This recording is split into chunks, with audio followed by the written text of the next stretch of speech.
रामपाल के साथ में जो लोग जुड़े हुए सबसे ज्यादा भद्दी भाषा उनकी होती है। आप कहाँ थे ज्ञानी बाबा? रामपाल महाराज के जो अनुयायी है, जो शिष्य है, उनमें एक बहुत बड़ी विशेषता देखी मैंने। बोलने बाद में उससे पहले हाथ जोड़े, झट से कहेंगे तू पाखंडी है, तेरी अगर उसका विरोध कर रहे हैं तेरी दुकान बंद होने वाली है। अरे भाई, तेरा गुरु जो है वो पाखंड चला रहा है। अंधविश्वास की पाखंड की यहाँ कोई बात नहीं। यहाँ जो बातें हैं तकरीबन वेदों के आधार पे है। वो पाखंड के पैसे से अपनी अय्याशी कर रहा है, आलीशान जीवन जी रहा है, बड़े बड़े भवन बनाए हैं। दूसरी तरफ आप संत रामपाल जी को देखोगे तो साधारण है कपड़े में मिलेंगे आप में। अरे जो हिंदी सही से नहीं बोल पाता वो संस्कृत तो क्या पढ़ेगा। ठीक है, जिनकी जैसी बुद्धि है वो तो उतना ही सोचेगा, हमने उतना ही तोल लेगा। इस धरती पर कोई व्यक्ति भगवान हो सकता है, कोई संत भगवान कहलाने लायक है। देखो, जो भगवोत्पन्न है वही भगवान होता है, जो संसार में आता है वही भगवान होता है, जो संसार में नहीं आता वो ईश्वर होता है।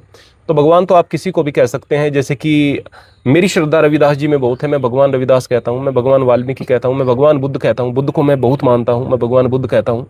तो आप भगवान उन्हें कह सकते हैं। ईश्वर उससे पृथक होता है, जिसमें ईश्वर के बहुत सारे ऐसे गुण जो वास्तव में दिव्य होते हैं, उनका अवतरण होता है, तो फिर वे भगवान होते हैं। तो भगवान कहना और ईश्वर कहना दोनों में अंतर है। अगर वो ईश्वर के पर्याय में भगवान कह रहे हैं तो गलत है, और अगर वो भगवान समझकर भगवान कह रहे हैं तो सही है। इसको मैं ऐसे कहूँगा कि जो ईश्वर है वो भगवान भी है, लेकिन जो भगवान है वो ईश्वर हो यह जरूरी नहीं है। तो संत रामपाल ईश्वर हो सकते हैं? नहीं, मैं तो नहीं मानता हूँ, लेकिन हमारे देश में अजय पार बाबा जी हैं, उनको लोग बाबा मान सकते हैं। और बहुत सारे ऐसे लोगों को जो है, जो बलात्कारी हैं, जो क्रिमिनल हैं, उनको गुरु मान सकते हैं। तो फिर रामपाल को ईश्वर भी मान सकते हैं। तो वो लोगों की मर्जी है, लोगों की श्रद्धा है, हम उसे कुछ नहीं कहेंगे।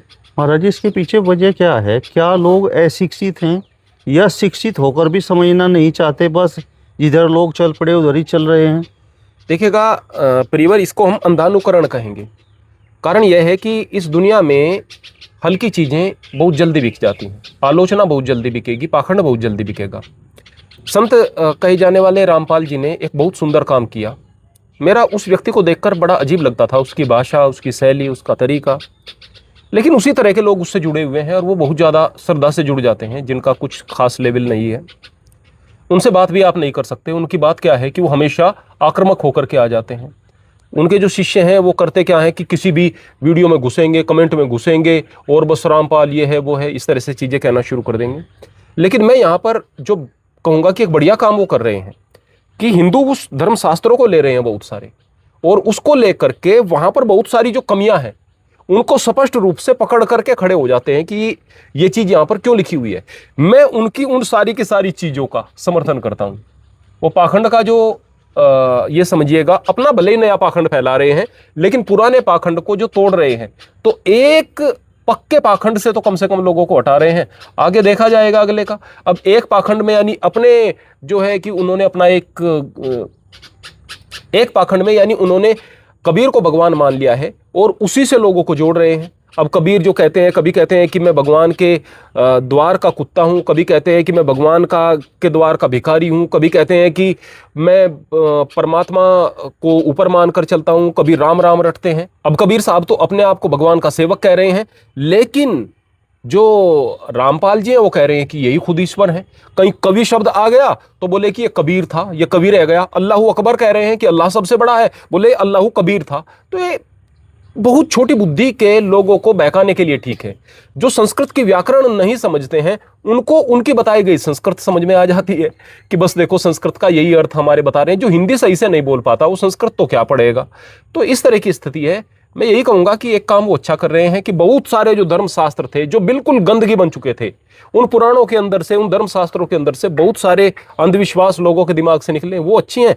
बाकी लोग नए अंधविश्वास में पड़ रहे हैं, यानी आसमान से टपके खजूर पे अटके, वो वाली बात हो रही है। महाराज, संत रामपाल से जुड़े हुए लोग क्या नाम जप करते होंगे? जिस तरीके से आप ही इस बात को स्वीकार कर रहे हैं कि उनके समर्थक, अगर कोई वीडियो संत रामपाल को लेकर बनाई जाती है तो वो आकर वहाँ पर गाली गलौज करना शुरू कर देते हैं।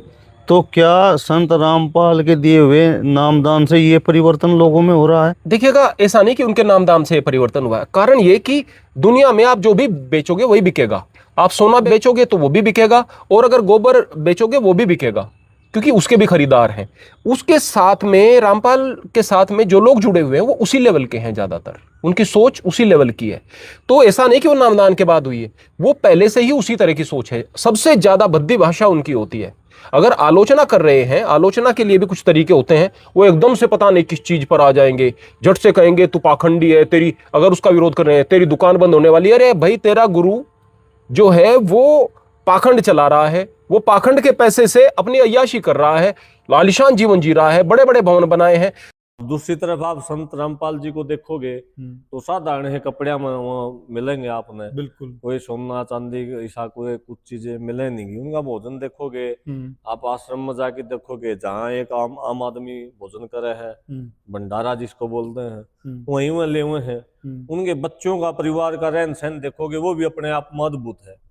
मैं संत रामपाल जी के बेटे से मिला हूँ, तो मैं सच में प्रभावित होया कि वो इतने बड़े बड़े संस्थान, इतने बड़ा आश्रम और इतने बड़ा नाम है संत रामपाल जी, उसके अंदर अहंकार नाम का एक, मतलब एक थोड़ा सा भी मुझे ये नहीं मिला कि भाई अहंकार इसके अंदर। मैं ये सोच रहा था कि मिलने से पहले कि भाई संत रामपाल जी के बेटे हैं, कुछ न कुछ तो जरूर मिलेगा। बिल्कुल ठीक बात है। लेकिन वो एक, मैं समझता हूँ संत के परिवार का जो वास्तविक में संत का जो परिवार होना चाहिए, वो परिवार उनमें वो है परिवार। तो ये सारी चीजें अलग करती है उन चीजों से। और वो जब आदमी अलग है तो अलग ही काम वो कर रहा है, तो निश्चित तौर पर अलग काम है। और जो बाकी जो संस्थाएं हैं उनसे प्रेरणा ले हुए हैं, और जनता को भी उन संस्थाओं के ऊपर दबाव बनाना चाहिए क्योंकि जो चीजें हैं वो सारी खड़ी तो जनता ही करे उन चीजों में। रामपाल महाराज के जो अनुयायी है, जो शिष्य है, उनमें एक बहुत बड़ी विशेषता देखी मैंने। बोलने बाद में उससे पहले हाथ जोड़े। महाराज जी, यहाँ दो तीन चीज विशेष मिली देखने को मेरे को। बताओ जी। सबसे पहले तो थी यहाँ के जो श्रद्धालु है ना, वो जबान पिचक बोले उससे पहले हाथ जोड़े। और दूसरी बात जी, अंधविश्वास की, पाखंड की यहाँ कोई बात नहीं। यहाँ जो बातें हैं तकरीबन वेदों के आधार पे है। टोटली वेद गीता कुरान, इसे कोई बात। ठीक है, जिनकी जैसी बुद्धि है वो तो उतना ही सोचेगा, हमने उतना ही तोलेगा, तोलने जाएगा, पर अपनी कीमत हम दिखा देंगे। और थोड़े दिन रुक जाओ कि हमारे भगवान की क्या वैल्यू है।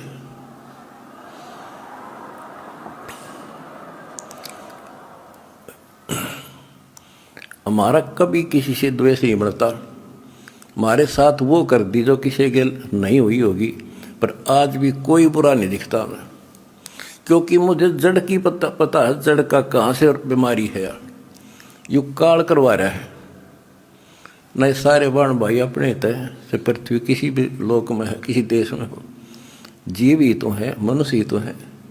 सबकी ब्रांड माटी कर रखी है, उल्टी शिक्षा दे रखी है। मजहब धर्मों में बांट दिए, जाति में बांट दिए, अज्ञान से रंग दिए। तो परमात्मा ने कहा था तू जितनी जानता अपनी सारी कर लिए।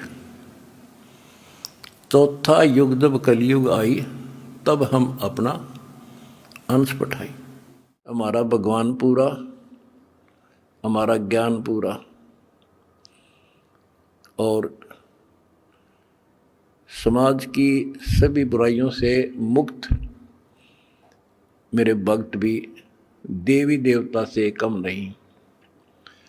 आज के दिन यदि पृथ्वी पर देवी और देवता हो तो आप कबीर जी के बच्चे हो। ये अब समाज को भी समझ में आ चुका है कि यदि बसना चाहते हो, सुखी होना चाहते हो, तो ऐसे बनना पड़ेगा जैसे संत रामपाल जी के बेटा बेटी हैं। बच्चों, पहली बात तो ये है कि भक्ति मार्ग जो है ये खंडे की धार पर चलना है, यानी तलवार की धार पे। कब तक? जब तक हमारा ज्ञान और समाधान पूर्ण समझ में नहीं आता। और जब ये समझ आ जाता है इसमें आने वाले कष्ट जो होते हैं वो हमारे लिए वरदान बनते हैं। ये अब आपके आसानी से समझ में आ जाएगा। अध्यात्म की सफलता का मूल कारण है कि राज्य क्रमता राम की, रजा दरे जो शीस, दास गरीब दरस परस, तिस बैठे जगदीश। ज्यों राखे त्यों ही रहूं, और मेरा के चारा, खाने जाद खरीद हूं, गुलाम तुम्हारा। आपको सत्संग के माध्यम से सुना करते हैं हम, कई उदाहरण भी दिए जाते हैं कि एक राजा था, वो नास्तिक था, उसका वजीर आस्तिक था,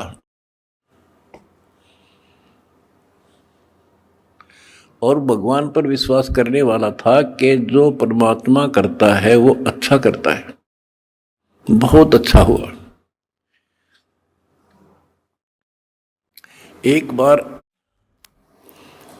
राजा अपनी तलवार को की धार चेक कर रहा था, खड़ा खड़ा। आसपास और भी मंत्री थे और वो आस्तिक मंत्री भी खड़ा था।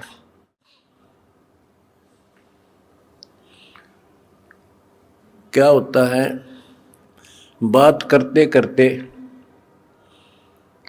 राजा की उंगली कट गई, तलवार की धार के लाग के। दूसरे मंत्री कहने लगे, हे भगवान बड़ा बुरा हुआ, हे भगवान बहुत बुरा हुआ। वो जो भगवान पर विश्वास करने वाला मंत्री कहता है कि बहुत अच्छा हुआ।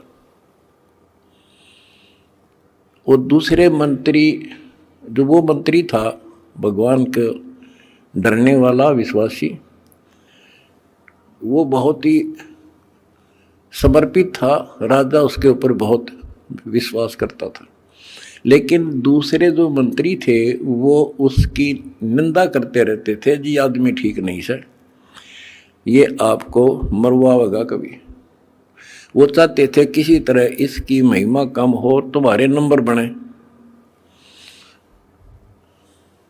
जब उसने कहा कि उंगली कटगी राजा तो बहुत अच्छा हुआ, जो हुआ अच्छा हुआ, बहुत अच्छा हुआ, तो इस बात से राजा बोला, भाई मेरी तांगड़ी कट गई और तू क्या अच्छा हुआ, नालायक आदमी।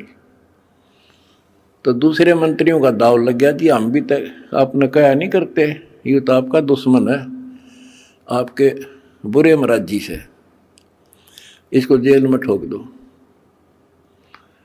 वो जेल में डाल दिया मंत्री, भगवान को चाहने वाला, भगवान पर विश्वासी।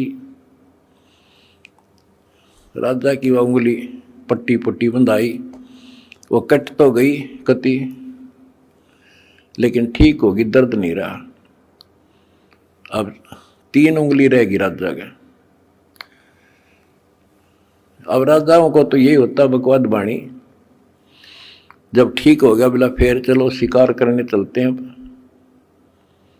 जंगल में। वो जो मंत्री था, जो चापलूस था, उसके स्थान पर महामंत्री बना दिया राजा और वो मंत्री, क्योंकि वो तो उसका चमचा था खास। राजा के 7 घोड़े गेल गेल भाग्या था, जिधर भी राजा जावे। वो दोनों मार्ग पे चल गए, मार्ग भूल गए तो जंगल में गहरे चले गए। वहां कोई जंगली लोगों का बलि पर्व था, अपनी देवी को बलि चढ़ाना था, नर बलि, यानी आदमी को काट के उसको समर्पित करना था ताकि देवी खुश हो। वो जंगली लोगों ने दोनों घेर लिए, पकड़ लिए, पुरोहित के पास लाकर खड़े कर दिए कि 2 मिल गए। पुरोहित बोला 2 और बढ़िया, दोनों को चढ़ा दो।